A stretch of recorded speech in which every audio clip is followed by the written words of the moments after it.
How ridiculously excited are you for this game? I'm not even a South African or a New Zealander, and I cannot wait for the game, which just makes me think, can you imagine? Just imagine for a second, this is quite possibly a World Cup quarter-final rehearsal that we're going to watch on Saturday.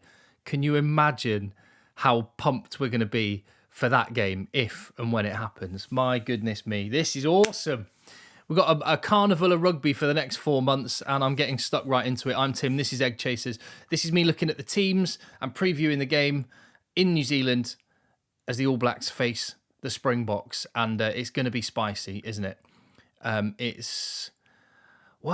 are still people playing for World Cup spots. I wonder how much in the back of players' minds it's going to be, don't get injured, don't get injured. I'm sure they're just pumped and wired for the actual match itself, but yeah, it's going to give us a lot. We're going to know a lot more about both of these teams by full time in this one. So let me have a look at the sides themselves, starting with the visitors. I'm going to start with the visitors, South Africa, because they named their team first. That's one thing I'm absolutely loving. I'll just get out of the way of the shot. I'm absolutely loving the Tuesday team drops from South Africa.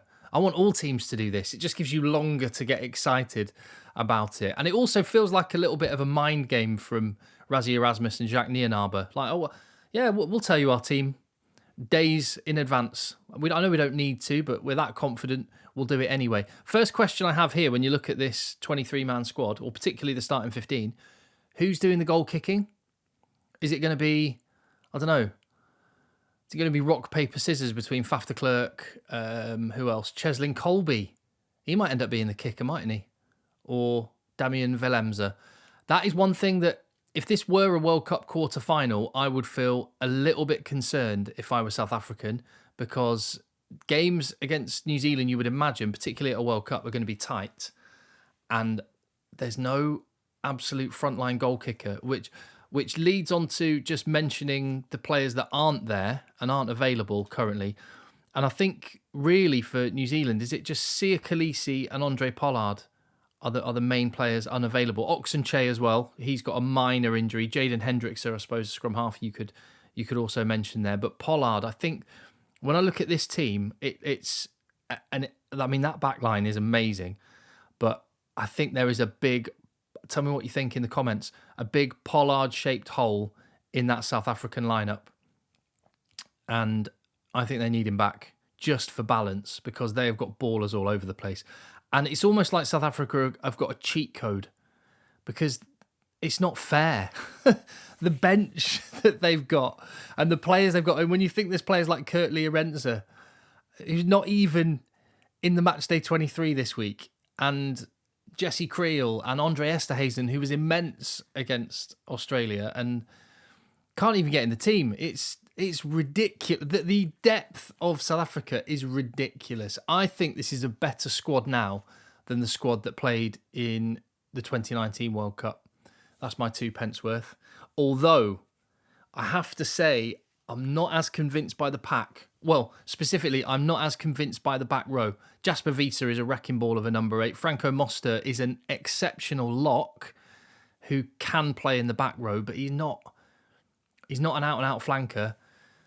And Quagga Smith, I think he's one of the players that's under the microscope a little bit. I mean, I like Quagga Smith a lot because I like him as much as anything because he's all action and he's got one of those faces of a man that looks like he's played rugby for many years. So I like that about him. But he is under pressure. And I think there have been much better South African back rows in the past. That said, Peter Steph Toy and Dwayne Vermeulen on the bench is pretty handy. RG Snyman as well. They've gone for a 6-2 split. And I think that speaks to the versatility that South Africa have got in their backline players and the amount of depth they've got in their forward pack. But there's a point being, there's a spot in the South Africa back row available for someone who can make it theirs. Maybe that's Sia Khaleesi getting back fit. Maybe that's Marco van Staden. Maybe that is Quagga Smith. This is a big game for him, I would say. I also think when I look at this South African side, that I mentioned the depth and the bench.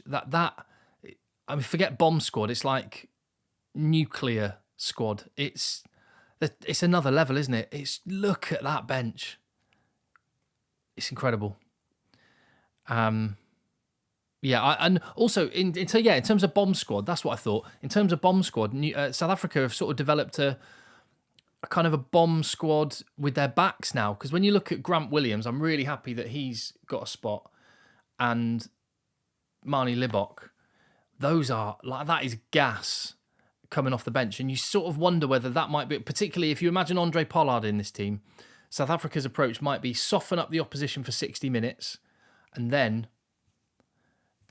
55 minutes, you get Malcolm Marks on and the front row guys, and the back row, but 60 minutes and suddenly you play a totally different type of rugby with Libok and Williams, and you speed things up, tire teams out in the first 3 quarters of a game, and then blow them away in the last quarter, very much like New Zealand used to do back in the day. And let's move over to the All Blacks.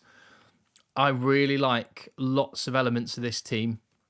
I've got a couple of questions as well. The big news is Richie is in, and D-Mac out of the 23 entirely. D-Mac, who did really well, I thought, last weekend. But is this Ian Foster just tinkering with his... I'm going to get out of the way of the squad so you can see the full 23. Is this just Ian Foster tinkering with his squad? Or is this instructive about the pecking order? Does the fact that D-Mac was in against Argentina, but now he's out of the 23, just mean that Ian Foster's rotating and giving people a chance? Or does this mean for this big game, this is going to be the decider for the Rugby Championship, isn't it? Richie Mwanga is the number 1 frontline 10. Bodie Barrett is going to be the backup 10, and D-Mac is there as cover, and he'll play against Uruguay and Namibia. But if it were a quarter-final and everyone's fit, Richie Mwanga is going to be the boy against South Africa or Ireland or Scotland if they get there. The versatility, much like South Africa, the versatility that New Zealand have got in their backline is exceptional. I think that's a really exciting backline. Will Jordan, great to see him in the 15. Mark Talea, I'm really excited about seeing. Narawa did nothing wrong. He'll get another chance. But I've noticed a lot of people talking about, how come Beauden Barrett's at 15, Will Jordan at 14? And I would say about that is, and I'm going to speak as an Englishman here, sometimes... Okay, so as an Englishman, I've seen this with Marcus Smith in recent years. People were desperate for Marcus Smith to be England's fly half. He's an exceptional player, don't get me wrong. But sometimes when there's a newer player, you judge them on the potential of what they might be. When they're young, 22 years of age, and they're tearing it up, you think, oh, imagine what they'll be like when they're 28, when they're 30. And you map that onto what they're like. And it's hard to judge them just purely on what they're doing now. And also, when a player's been around for a long time, you sometimes take for granted what it is they do. And I've always been a massive Owen Farrell fan, and it always frustrated me when people would be like, get Farrell out, get Smith in. Owen Farrell is a world-class player. And Marcus Smith could be incredible, will be, I'm sure, a fantastic player. But you're judging him on the potential. You're mapping that onto what he can currently do. And I think there's an element of that. Will Jordan is awesome. I love him. But I think sometimes, and I'm talking to you Kiwi fans, I think sometimes you might take your boy Beauden for granted. I think he is amazing. Maybe it's just that that's what happens when I see him. I always see him being amazing. But that's my 2 penneth worth on that. I'll get back out of the way of the squad. I just thought it's an interesting talking point. I quite like the balance in that New Zealand backline. In the pack, well, no Whitelock just yet. So Scott Barrett continues at lock. I'm glad for Shannon Frizzell getting another go. He's got a chance to make that 6 jersey his own. Again, I think if it were a World Cup quarter-final and everyone's fit, I think Whitelock comes in at lock. Barrett probably shifts over to 6. But I would say that is an open jersey. Shannon Frizzell could make it his. He's got a kind of Jerome Kano, Jerry Collins, big defensive player kind of feel about him. And I think he could make the shirt his own. Really good on debut off the bench to see Williams. Massive unit. What a game to make a debut in. New Zealand building up a bit of a bomb squad of their own. With Takeahu as well. Some big old boys on the bench. Got a little question mark over Laulala, but New Zealand have got front rowers to come back in. So the forwards with that New Zealand bench are really exciting. And how about this? If Whitelock were available and he was starting, What about you have a 6-2 split as well, New Zealanders, with the amount of the balance you've got across your back line and the versatility with Geordie Barrett, Beauden Barrett, Will Jordan, can play in multiple positions, D-Mac as well.